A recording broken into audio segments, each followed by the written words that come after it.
guys, Courtney Mermaid here. I am working on this, well, by the time this video comes out, it won't be such a super secret project, but right now it's a super secret project for Mermaid Kim. I am working on her next tail. Ooh, it's a surprise. It's for her for Christmas, so she probably has some idea because I made her like give me her measurements and I traced her and stuff. But anyways, I wanted to add this in on the tail making series because I didn't get to show you guys how to do the sew it so that you can take it out.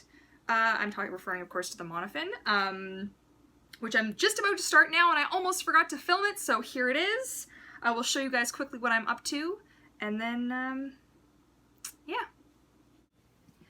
Right on, so here is the tail so far, looking all fancy pants. Monofin is in and fitted. I did a cute little whale tail. I still have to cut the excess off. Little whale tail kind of pattern for her. So for this kind of tail, to make it so that you can pull the monofin in and out, it takes a little bit of guessing and testing. But basically what you do is you put your monofin into your desired sort of tightness. In there, there's a little bit of excess fabric here that I'm going to cut out on the inside. I can't really show you guys now, I'll show you afterwards. A little bit of extra in here. So make sure it's nice and tight. Then you're going to hand stitch and go over a couple of times because you are going to need to be able to tug on this. So again, as I always stress, please, please, please, quality, take your time, make your stitches a little bit tight together so you can see there's my thumb and how big. I mean, I'm not a giant, but there you go. Keep them closer together, and you're going to want, depending on your monofin, again, this is why I say you're going to need to guess and test this, and be gentle with your fabric, right? Because you don't want to stretch it beyond recognition and ruin everything, all your hard work. So for this one, I'm thinking I'm going to test it to about here, because you only really need enough that the fin, especially because it's this kind of shape, right, where it's pointed to where it comes to a point, you only need enough in there so it holds its shape when it's in the water and it's not going to come out and come loose. So yeah, so it'll take a little bit of guessing and testing, but I'll flip the camera around now. So yeah, I'm not sure how well you can see this. I'm hoping you see more than just my ripped jeans here. All right. So, but yeah, so guessing and testing is going to be the key. Get my basting thread out here and go over your work. And so basically when you poke through, right, you're going to kind of feel for the edge of the monofin with your fingers. This is why having like the thinner fabric is actually pretty useful, because if you're going for like really thick fabric, it can be a bit of a pain. As you can see, this is anyways a bit of a pain. And you're just going to go, I took way too much thread for my basting. There we go.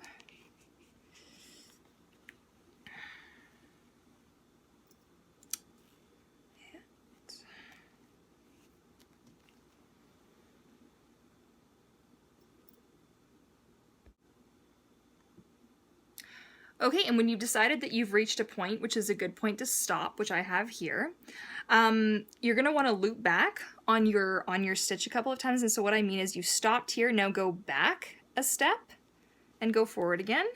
And do this a couple of times because my monofin is actually in here right now. I'm going to need to be able to pull this back to get it out, but you don't want all your stitching to come loose. Otherwise, when you go to sew it, it's just going to be a big disaster. So go over it a couple of times. That, and then you'll just tie your knot. And I tie my knots by having my loop and then just, oops, a daisy, and then just looping it through. There we go. And then one more time for good measure because I'm paranoid and things tend to come apart. And also, the more careful you are with your stitching, the less like, oh my gosh, you know, so gentle you have to be. I mean, you should still be gentle, but it's not as big a pain in the butt as it is if you just leave it without tying it off. Right on, so I've got one side done. I've got my thread all ready to go with my knot in the end, just double checking. Okay, so now just make a bit of a mental note how far up I went. So I think probably, because you want it to be symmetrical, you don't want it to look crappy, right? So probably right there. I might even just grab a pin quick and just stick a wee pin in it. Just so I have an idea. So that was there.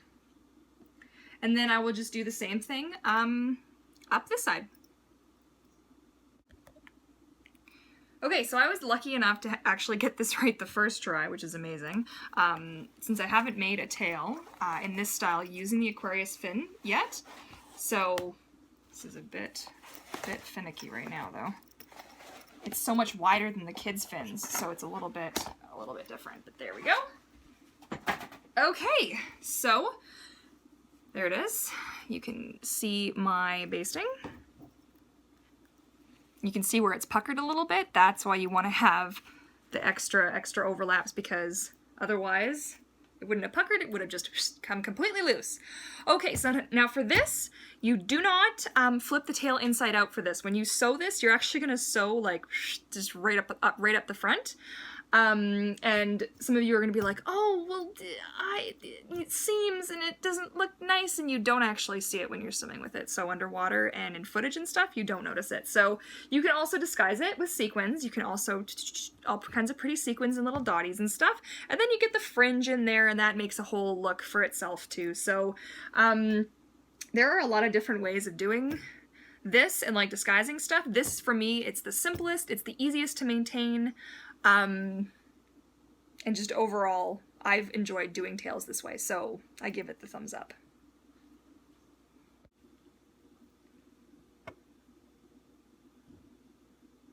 Okay, so for this, you're going to need to use the triple stitch, and you are also going to need to reinforce it multiple times over the same area.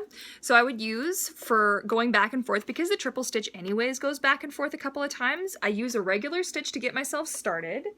And then I switch into the triple stitch to go all the way down. And then I do a single stitch a couple of times back and forth and back and forth and back and forth, and a little bit further down, because this area and that area are going to get worn super quick, especially if you're somebody who takes your monofin in and out of your tail a lot.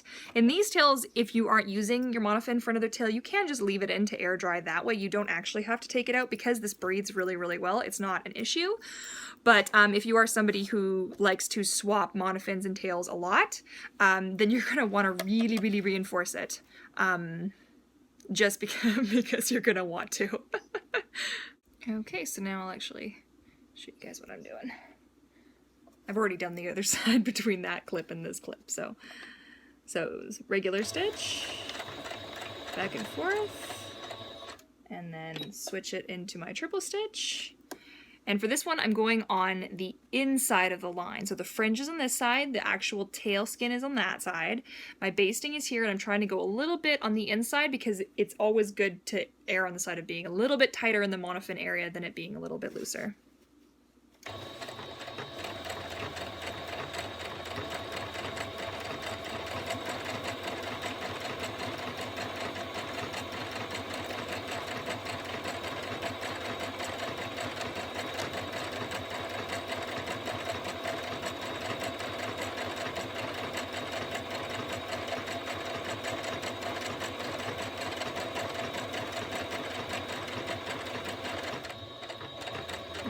Stop. Go back to the... Don't you wish there was a back button? And continue forward with my regular stitch. And I'm going to go backwards. And then I'm going to go forwards. And then I'm going to go backwards a little bit. And then I'm going to a little more forward. And then I'm going to stop. And that's that.